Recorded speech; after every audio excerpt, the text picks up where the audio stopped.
Assalamualaikum warahmatullahi wabarakatuh. Kami dari kelompok 2 akan mempresentasikan hasil kerja kami dengan bab peran Wali Songo dalam penyebaran Islam di Indonesia. Izinkan saya sebagai moderator untuk memperkenalkan anggota kelompok kami. Yang pertama, Dila Kusuma sebagai pemateri teladan spiritual dan intelektual. Yang kedua, Edelweiss Ruri sebagai pemateri strategi dakwah Sunan Muria dan Sunan Gunung Jati. Yang ketiga, Faik Ar-Rahmah sebagai moderator, pembuat PPT dan pembuat video.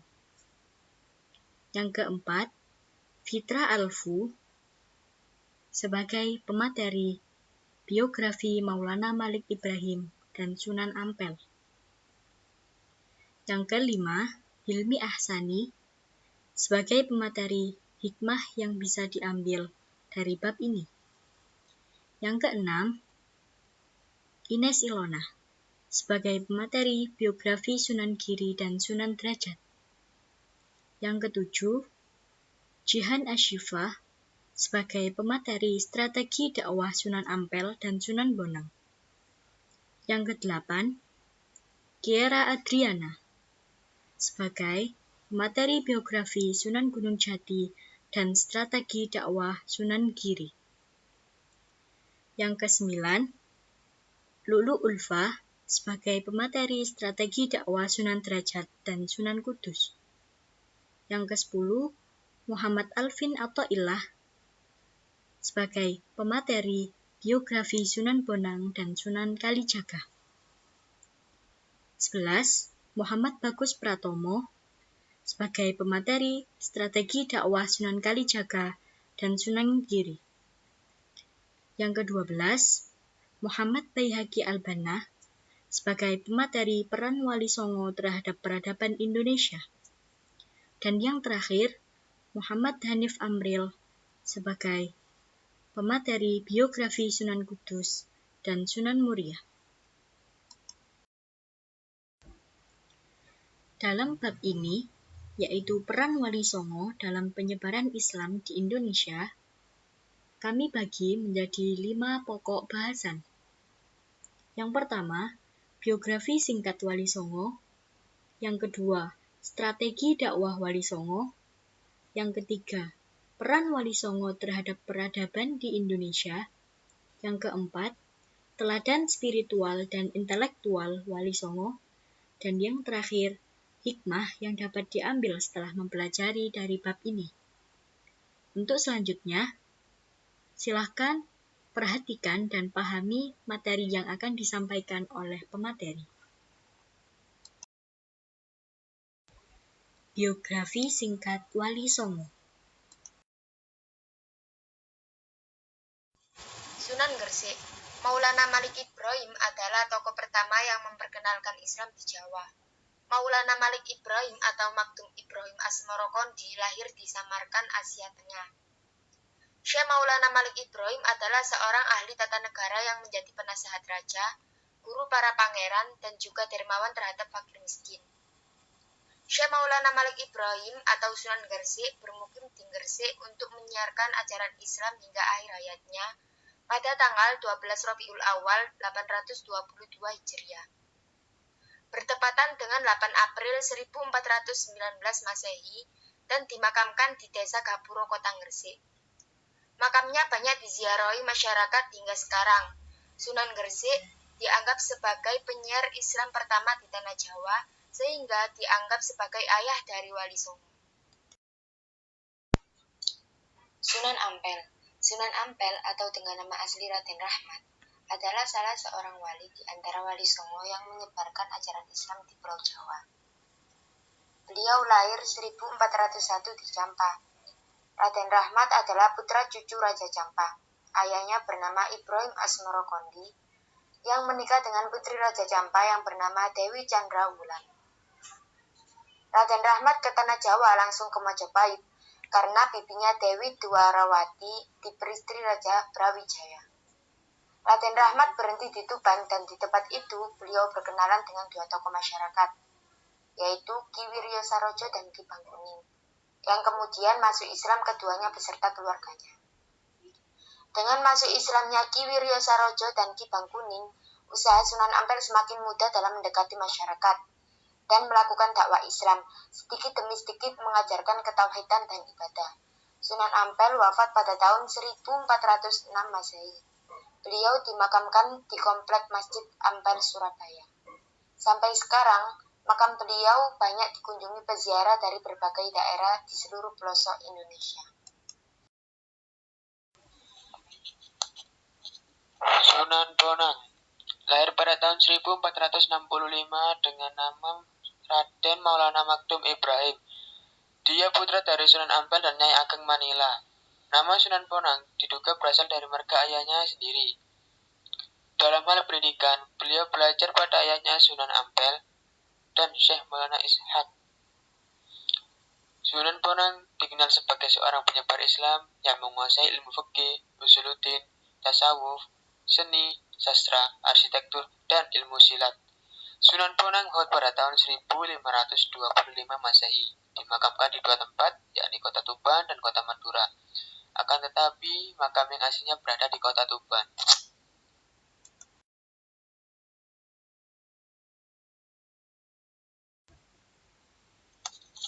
Sunan Kalijaga lahir pada tahun 1450 Masehi dengan nama Raden Said. Dia putra dari Adipati Tuban yang bernama Tumenggung Wilatikta atau biasa dikenal dengan Raden Sahur. Beliau juga memiliki beberapa sebutan nama, antara lain yang pertama yaitu Lokajaya, yang kedua Syekh Malaya, yang ketiga Pangeran Tuban, dan yang keempat Raden Abdurrahman. Kalijaga sendiri berasal karena dia berdiam diri selama beberapa saat di sungai, yang karena itu disebut oleh orang-orang jaga kali atau Kalijaga.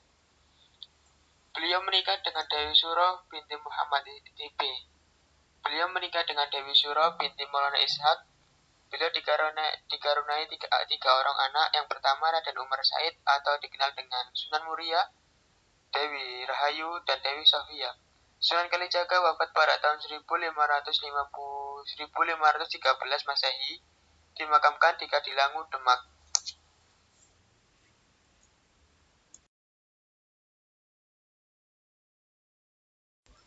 Nama lain Sunan Giri yakni Raden Paku, Prabu Satmata, Sultan Abdul Fakir, Raden Ainul Yakin, dan Joko Samudra. Beliau termasuk salah satu wali Songo yang berkedudukan di Desa Giri Kebomas, Gresik, Jawa Timur. Tempat tinggalnya tepatnya di Blambangan, Banyuwangi. Lahir pada tahun 1442 di Kabupaten Banyuwangi dan meninggal pada tahun 1506. Kemudian dimakamkan di Desa Giri Kebomas, Gresik. Nama ayah Sunan Giri yakni Maulana Ishaq, sedangkan nama ibunya yakni Dewi Sekardadu yang merupakan seorang mubalik Islam asal dari Asia Tengah, yakni Dewi Sekardadu.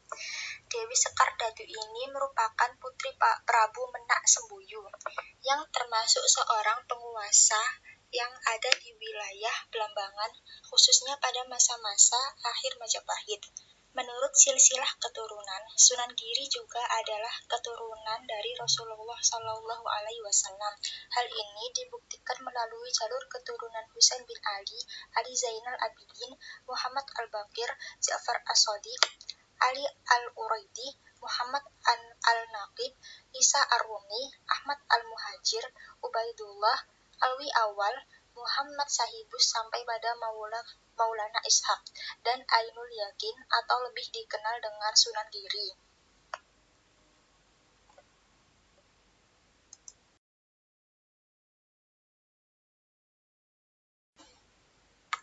Sunan Derajat. Nama asli Sunan Derajat ialah Raden Qasim atau banyak yang mengenal dengan Raden Syarifuddin. Ternyata Raden Qasim ini merupakan adik dari Sunan Bonang, lahir pada tahun 1470 di Surabaya dan wafat pada tahun 1522. Anak dari Sunan Ampel dan Nyai Ageng Manila pada masa kecilnya. Ketika dewasa, Sunan Derajat mendirikan pesantren dalam Duwur di Desa Derajat, Paciran, Kabupaten Lamongan. Raden Qasim sudah biasa untuk bermain di daerah asalnya, yaitu Apel Delta. Kemudian, ketika memasuki dewasa, memiliki keinginan seperti kakaknya, di mana telah dikirim ke Tuban untuk melakukan dakwah. Selama ini, Raden tidak patah semangat untuk belajar menguasai semua ajaran-ajaran Islam. Kemudian, setelah menguasai pelajaran Islam, Raden Qasim berniatan untuk melakukan dakwah. Beliau berkeinginan untuk menjadikan tempat yang diambil sebagai pusat kegiatan berdakwah, tempat yang dimaksud yakni di Desa Derajat, Kabupaten Lamongan. Pada masa dakwahnya, Raden Qasim juga memegang kendali otonom Kerajaan Demak kurang lebih selama 36 tahun.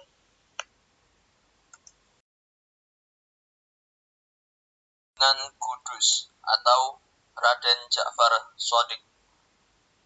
Sunan Kudus biasa juga dikenal Ja'far Shadiq atau Raden Undung. Beliau juga dijuluki Raden Amir Haji sebab ia pernah bertindak sebagai pimpinan jamaah haji Amir. Dikenal sebagai seorang pujangga cerdas yang luas dan mendalam keilmuannya. Sunan Kudus merupakan putra Raden Usman Haji yang menyebarkan agama Islam di daerah Jipang Panolan, Blora, Jawa Tengah. Dalam silsilah, Sunan Kudus masih keturunan Nabi Muhammad SAW. Tercatat detail dalam istilah silsilah, Ja'far Shadiq bin Raden Usman Haji bin Raja Pendeta bin Ibrahim As-Samarkandi bin Maulana Muhammad Jumadal Kubra bin Zaini Al-Husain bin Zaini Al-Kubra bin Zainul Alim bin Zainul Abidin bin Syed Husain bin Ali radhiyallahu anhu. Sunan Kudus juga dikenal dengan julukan Wali al-Ilmi karena sangat menguasai ilmu-ilmu agama, terutama ilmu tafsir, fikih, usul fikih, tauhid, hadis, serta logika. Sunan Kudus juga mempercayai sebagai panglima perang Sultanan Demak. Ia mendapat kepercayaan untuk mengendalikan pemerintahan di daerah Kudus, sehingga ia menjadi pemimpin pemerintahan sekaligus pemimpin agama.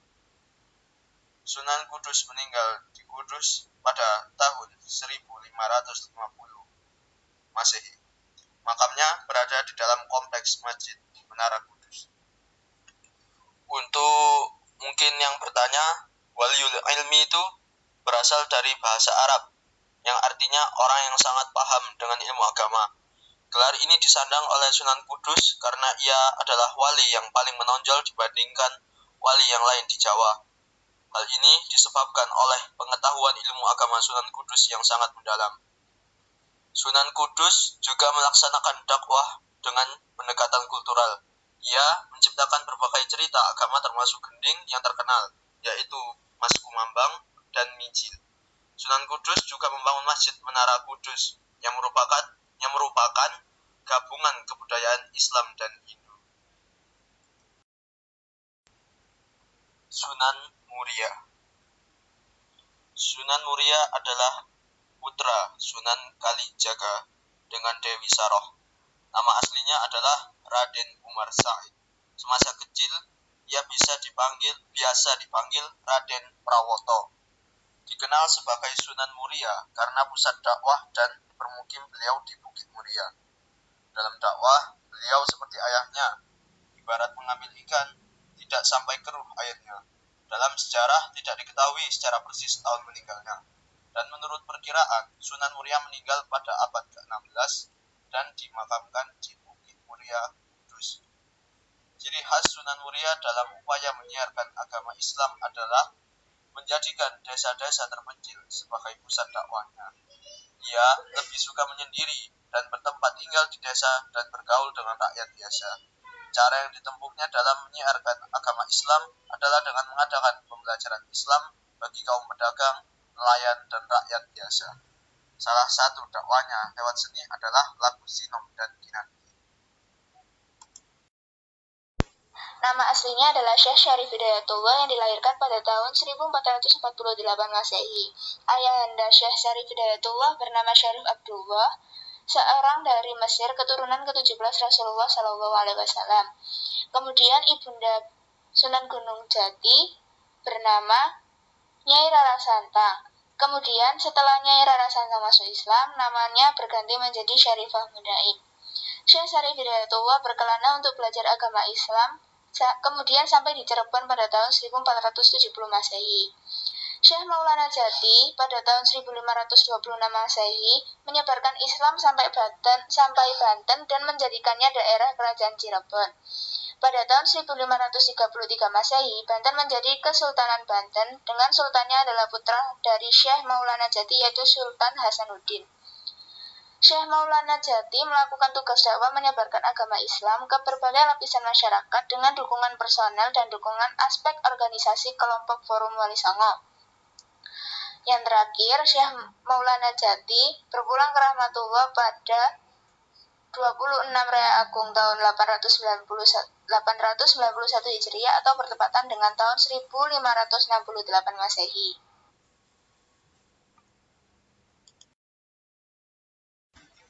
Strategi dakwah Wali Songo. Maulana Malik Ibrahim dikenal sebagai salah seorang dari Wali Songo dan pelopor penyebaran dakwah di Pulau Jawa. Beliau dilahirkan di Samarkand, Asia Tengah, pada paruh awal abad ke-14. Beliau memiliki garis keturunan yang bersambung kepada Ahlul Bait melalui garis keturunan Zainal Abidin bin Hasan bin Ali bin Abi Thalib. Meskipun disebut sebagai pelopor penyebaran Islam di Pulau Jawa, bukan berarti bahwa beliaulah yang mula-mula memasukkan Islam ke Pulau Jawa. Maulana Malik Ibrahim sebagai pelopor penyebaran Islam secara intensif dan terpadu. Misi beliau ialah mengislamisasikan Jawa. Beliau melakukan strategi dakwah kurang lebih sebagai berikut. Yang pertama, membuka sebuah toko atau warung yang menyediakan sembako dengan harga yang sangat murah. Yang kedua, membuka pengobatan secara gratis untuk masyarakat yang notabene-nya beragama Buddha atau Hindu. Yang ketiga, mengajarkan cara-cara baru dalam bercocok tanam. Beliau pandai merangkul kasta bawah yang selama itu sempat disisihkan.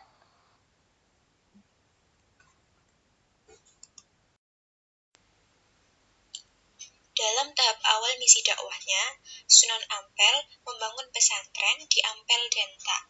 Di pesantrennya, Sunan Ampel mendidik kader-kader dai yang kemudian disebar ke seluruh Jawa. Sunan Ampel dikenal sebagai negarawan, tokoh yang mempunyai gagasan berdirinya kerajaan Islam pertama di tanah Jawa. Sunan Ampel ialah orang yang mengukuhkan Raden Fatah sebagai sultan pertama Kesultanan Demak Bintoro. Pada akhirnya, Kesultanan Demak Bintoro menjadi pusat penyebaran Islam ke seluruh wilayah Indonesia. Kesultanan Demak Bintoro menjadikan masjid sebagai pusat kegiatan kemasyarakatan. Masjid Demak didirikan pada tahun 1478 yang diprakarsai oleh Sunan Ampel bersama dengan para wali songo.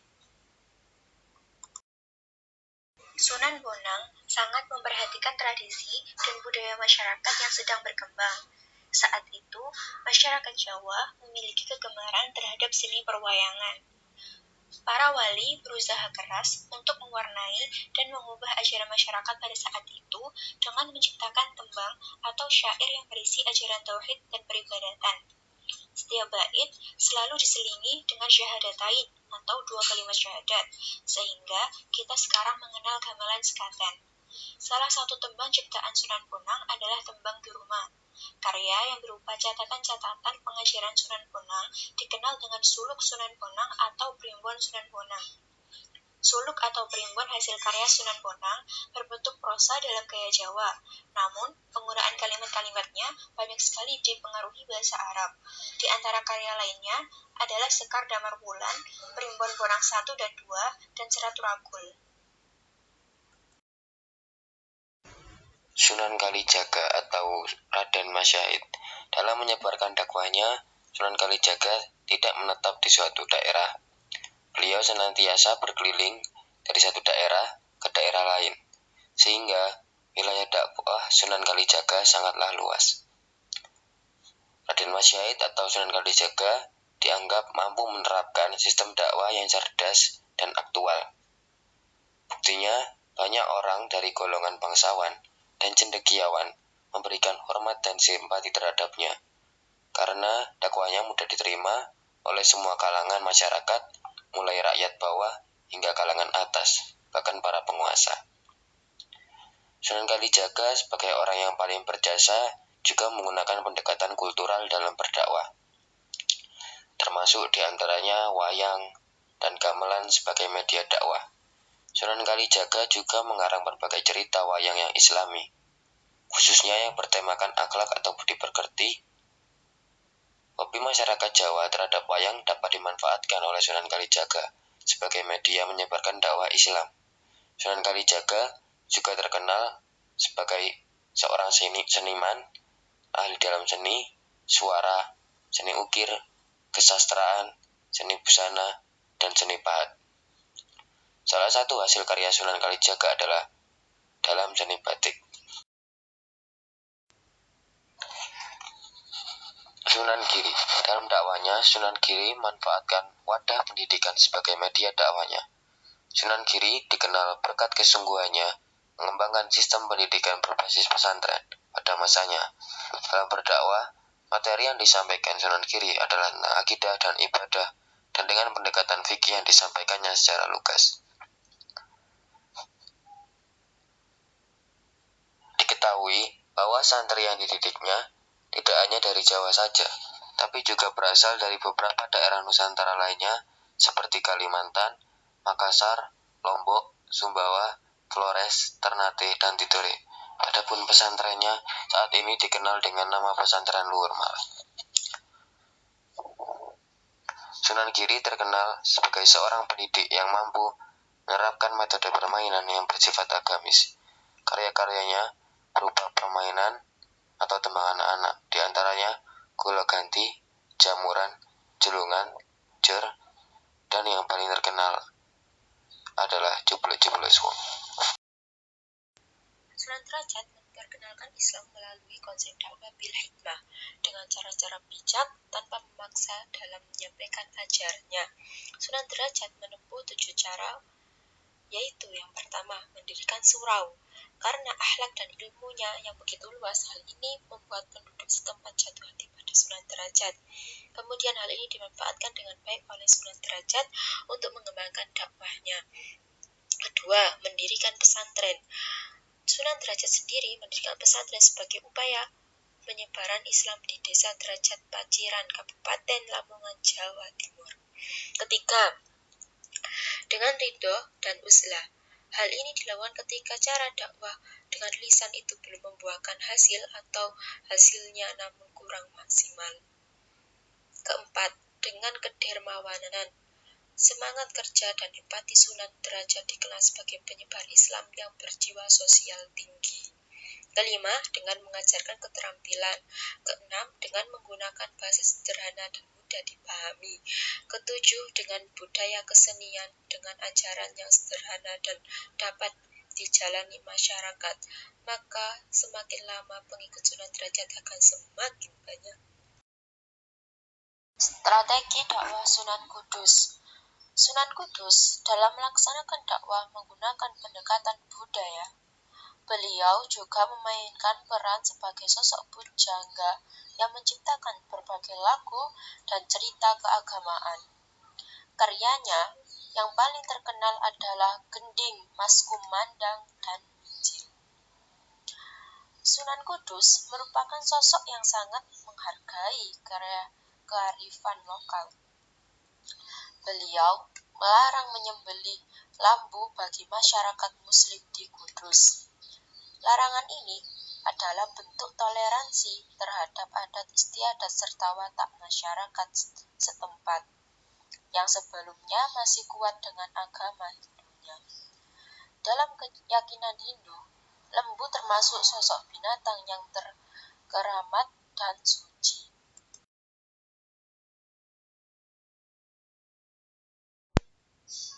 Strategi dakwah Sunan Muria diantaranya ada 4. Yang pertama, dakwah bil hikmah dengan akulturasi budaya. Masyarakat di wilayah Gunung Muria punya kebiasaan adat, yakni melakukan kenduren. Maka, gaya modern yang dilakukan ayah Sunan Muria kemudian beliau tiru, yakni tidak mengharamkan adat kebiasaan kenduren untuk memperingati kematian dari anggota keluarga. Yang kedua, menciptakan tembang Jawa. Beberapa karya tembang Jawanya yang terkenal sampai sekarang seperti Sinom dan Kinanti. Yang ketiga, menitik beratkan pada rakyat jelata. Metode dakwah yang beliau lakukan disebut dengan topengeli, yang artinya menghanyutkan diri di tengah-tengah masyarakat.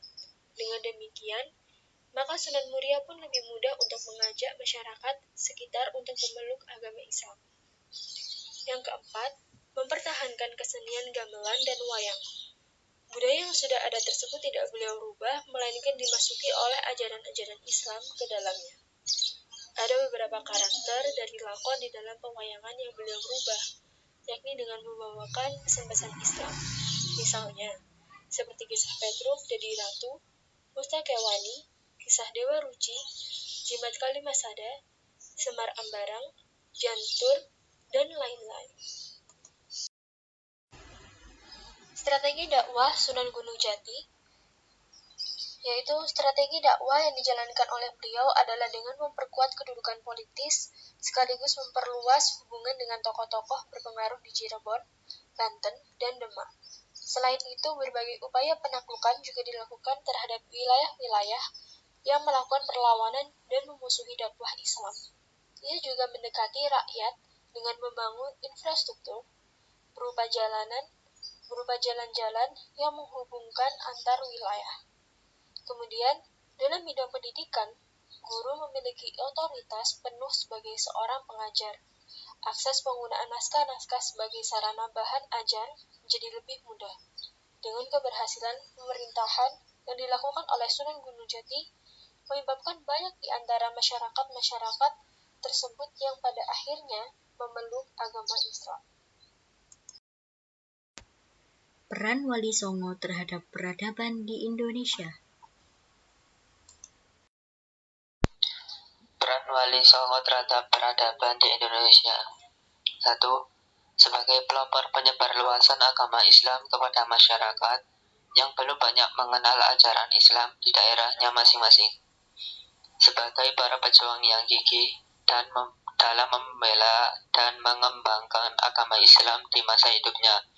3. Sebagai pemimpin agama Islam di daerah penyebarannya masing-masing, yang mempunyai jumlah pengikut cukup banyak di kalangan masyarakat Islam. 4. Sebagai guru agama Islam yang gigih mengajarkan agama Islam kepada para muridnya. 5. Sebagai orang yang ahli di bidang agama Islam, sehingga dekat dengan Allah Subhanahu wa Ta'ala karena terus-menerus beribadah kepadanya, sehingga memiliki kemampuan yang lebih. 6.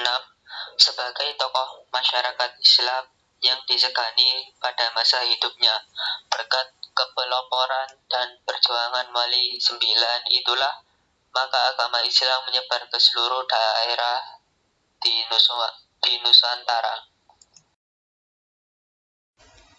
Teladan spiritual dan intelektual Wali Songo.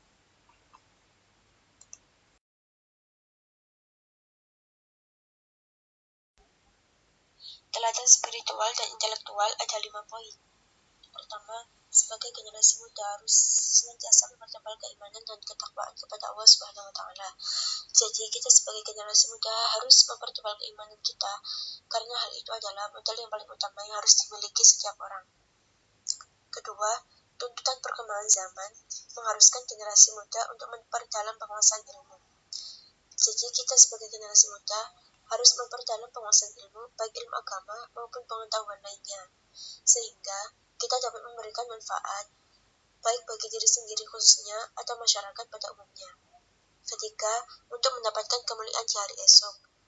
Untuk mendapat kemuliaan di hari esok, kita sebagai generasi muda harus bersedia berjuang dalam rangka meninggikan agama Allah sesuai bidang yang kita tekuni. Keempat, diperlukan keahlian untuk menyampaikan kebenaran dan kebaikan dengan cara yang cerdas dan simpatik. Jadi, kita harus menggunakan cara yang cerdas dan simpatik dalam menyampaikan kebenaran, sehingga mudah diterima oleh orang lain yang menjadi sasaran dakwah. Terakhir, mengembangkan jalinan silaturahmi dengan cara-cara yang bijaksana, sehingga akan melahirkan ukhuwah Islamiyah.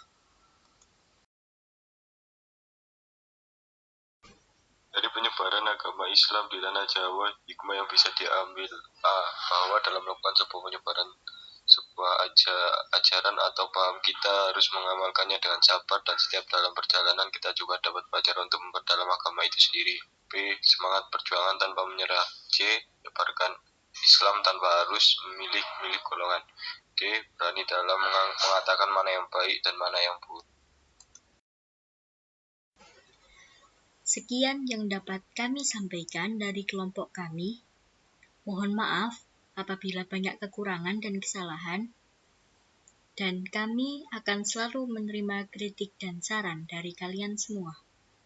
Untuk selanjutnya, kami membuka sesi pertanyaan. Bagi yang ingin bertanya, silakan bertanya. Maka kami akan menjawab dan berdiskusi bersama. Terima kasih atas perhatiannya. Wassalamualaikum warahmatullahi wabarakatuh.